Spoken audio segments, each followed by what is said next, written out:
me again, Gorang 27 TV.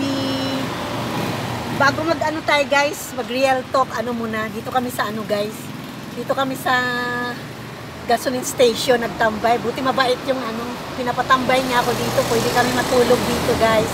Bago lahat guys, thank you sa mga nag-subscribe pala, thank you, thank you. Thank you rin sa mga nag-comment sa akin, lalo na sa mga concern, thank you so much, saka nag-like, thank you talaga. Dito ako sa may ano ba yung gasoline station to? Ito Jets yata to. Harap ng Primark guys. Yan. Ano ng 7-Eleven. Dito kami mag-ano guys. Dito kami matutulog ng doggy ko. By the way, dito kami safe naman dito guys. Buti mabait na yung ano yung 24 hours pala tong gasoline station na to guys. Kaya okay lang. O diba? Eh, ganun lang talaga ang life. Meron namang mga mababait na maawa sa'yo. Dito kami magtambay. Dito kami mag-ano. Hindi ko muna ilalagay yung kulambo ko guys kasi ano naman eh, walang lamok. At saka nag-uplosion ako. Ito kasama ko yung makulit ko na mga aso guys. Right, July. Ito si July tsaka si Chisay guys. Ayan oh. Ayan oh. Ano yung mga ano na tong makulit guys. Kaya hayaan mo na guys. Bali ano. Okay naman dito. Oh, tahimik naman pala dito guys pag ganitong ano. Kasi kung sa highway guys, highway naman to, kaso lang, at least malayo o highway naman to guys. Oh, yan, highway. Pero, at least, layo ako sa mga bus, mga ano guys, mga truck. Diba? Pwede pang ano, dito matulog, pwede siyang, hindi masyado ano, sa sasakyan. Kasi nakakatakot din yung sasakyan guys, baka mahagip ang kariton ko guys, mas delikadong.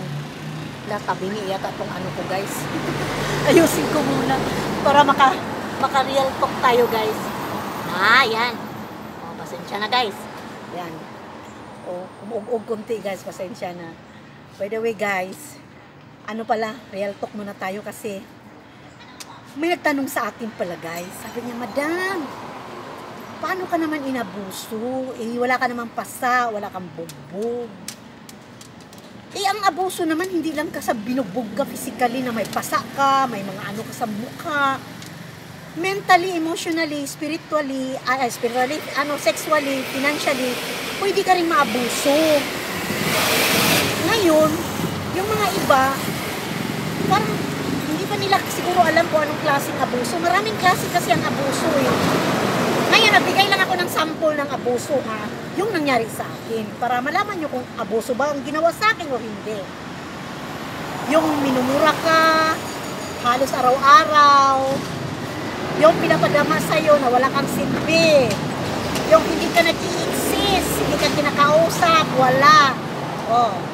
Yung habang tumatakbo ka sa barangay na humihingi ka ng tulong at hinahabol ka na minumura ka sa harap ng mga tanod, yung kinapasahan ka ng baril, yung nilalagay ang mukha mo, yung ano paan niya, ilalagay sa mukha mo at sinasabing laki-laki ng anit ng mukha mo, isang tadya ko lang sa isang kapupulutin. Ito mga sinasabi ko, may prueba ako. Kasi, mayroon akong prueba kasi buti na lang, sa katanahan ko, noon, hindi ako maniwala na mangyari to sa akin. Buti may nag-ano sa akin, mag-picture ka naman sa mga nangyari. Kasi at least may katibayan ka, hindi ka salita ng salita. Nag-picture ako guys, mayroon pa nga akong video eh. Ngayon, sa katanahan ko guys, kasi yung cellphone ko, habang natutulog ako, pinakialaman pala, dinilit lahat. Buti na lang, may na-save ako. Kaya meron pa rin akong ano. Tapos yung inanakan niya na pinalit sa aking bata, yon mentally din inaano ako, tinitext ako ng mga below the belt na matanda na ako. Yung hindi pwede masabi sa YouTube guys, bawal kasi. Ayun, partial pa lang niya ng mga abusong ginawa sa akin. Ang problema, okay lang sana kung ganong abuso eh. Ang saan ginawa kan sa akin guys, hindi ko alam kung mag-gets nyo yung meaning ng breadcrumb. Breadcrumb ako guys eh. Meaning,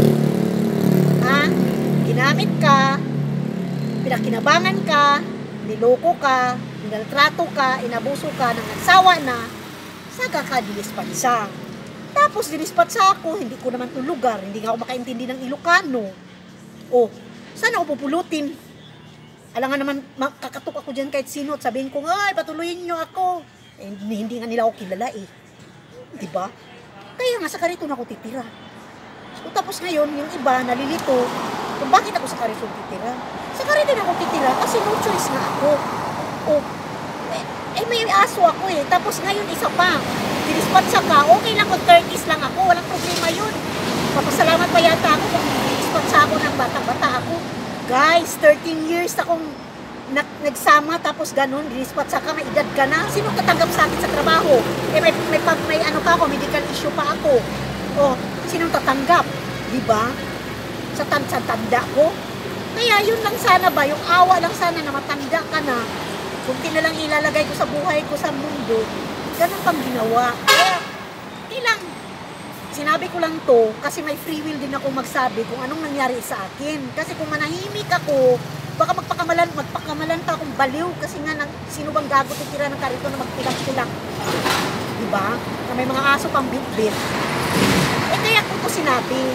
Kasi yung iba dyan, na mga na ano din siguro na abuso na hindi nagsasalita at tiniis na lang ang lahat, lalo na yung may mga anak, mag-isip-isip na kayo kasi hindi malayo pag nakakita yan ng iba at yung mga bata pagpalit sa inyo, wala talagang magawa.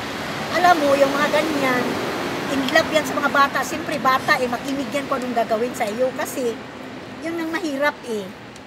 Kaya sa next time naman guys, sasabihin ko pa yung iba na real talk sa atin. Pero this time, ito lang muna guys. Thank you sa lahat. God bless sa inyo guys. Sa uulitin.